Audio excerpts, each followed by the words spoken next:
Hi everybody, Natasha Koch here with the Van City Home Team, and we are back from holidays and we are back to our Van City Live Scoop.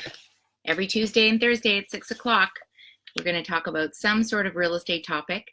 And now I've added some lives on Friday for my keto, so anybody that's following my keto can follow that as well. Hey Kevin, hope your birthday was awesome. Hey Lloyd, thanks for joining. So today we're going to have kind of um, a brief chat about historical homes. So hi Andrea, thanks for joining. Historical homes, I actually owned one myself, although it wasn't as old as some. It was built in 1938 and I fell in love with it. And one of the things that people mostly fall in love with is the history, the character, things that you don't see in regular houses. So some of those things are like antique molding. You know, they've got the glass entryway handles. Hi, Sean. Hi, Amika. Thanks for joining. My house had these really cool coved ceilings, and then in each of the corner, the plaster was actually molded into lighting. So you can spend years and years and years discovering all kinds of neat things in old homes, but there's definitely some pros and cons to buying one. So you can probably imagine what some of the cons are, but I'll get to the cons last because we'll start with some more of the pros. So there's lots of different styles. There's like mid-century, colonial, Victorian, Spanish. I really like the just the Victorian, you know, big porch. And some of you that are in the US, obviously you have, you know, some plantation style homes, those kind of things.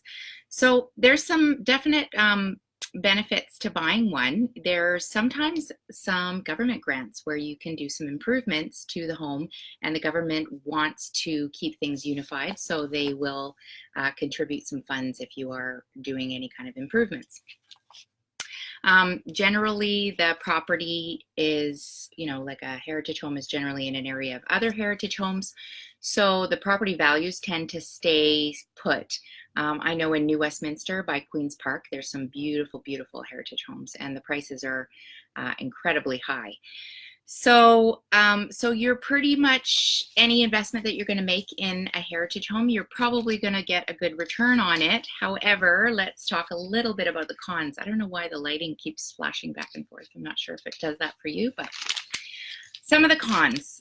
So you can imagine in an old house, you're going to have old wiring, old plumbing, maybe some asbestos, maybe some hidden things that you're not even aware of. Tons of work, so you better be handy, or at least be married to someone that is, or have a neighbor that is handy, because there could be things like structural problems, rodent, insect issues. In some areas they have lots of termites.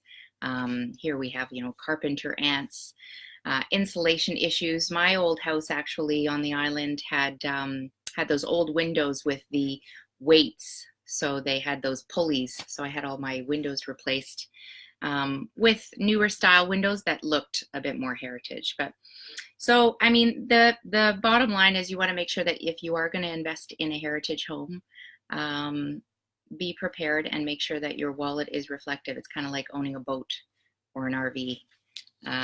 You probably have to spend money to keep it going. The beautiful thing is that if you have sort of a romantic nature and you want to keep the history going, buying a character home is definitely a way to do that. There's tons of memories.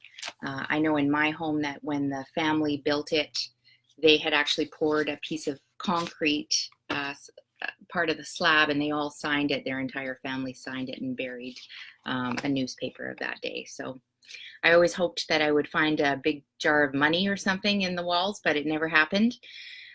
So there's a little bit of the pros and cons to buying a character home or a heritage home.